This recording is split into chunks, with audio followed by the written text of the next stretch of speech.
Was the first elected chairman of constituent assembly?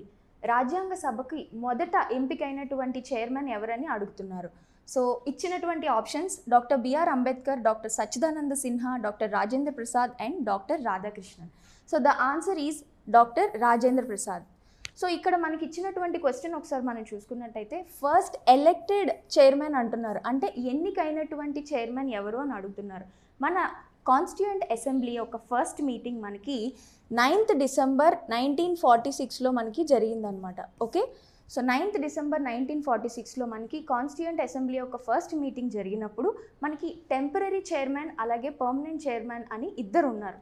So first meeting జరిగినప్పుడు మనకి doctor Sachchidananda Sinha మొదటి మీటింగ్ని ఆయన నిర్వహించారు. ఆయన కేవలం మొదటి సమావేశాన్ని మాత్రమే నిర్వహించారు.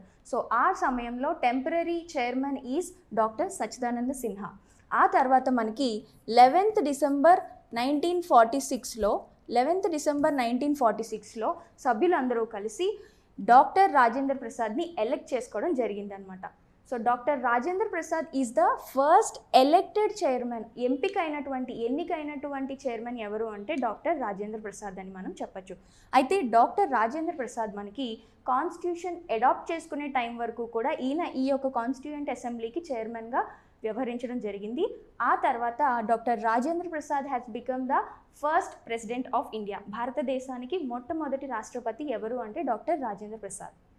మరి ఇప్పుడు ఇచ్చినటువంటి ఆప్షన్స్ డాక్టర్ బిఆర్ అంబేద్కర్ చూసుకున్నట్టయితే doctor B R Ambedkar he is the chairman of drafting committee. 29th August 1947లో వచ్చినటువంటి డ్రాఫ్టింగ్ కమిటీకి చైర్మన్. ఆయన కాన్స్టిట్యూయెంట్ అసెంబ్లీకి చైర్మన్ కాదు. తర్వాత చూసుకున్నట్టయితే doctor yes Radhakrishnan. Doctor yes Radhakrishnan మనకి భారతదేశానికి 2వ రాష్ట్రపతిగా వ్యవహరించారు. కాబట్టి మన యొక్క ఆన్సర్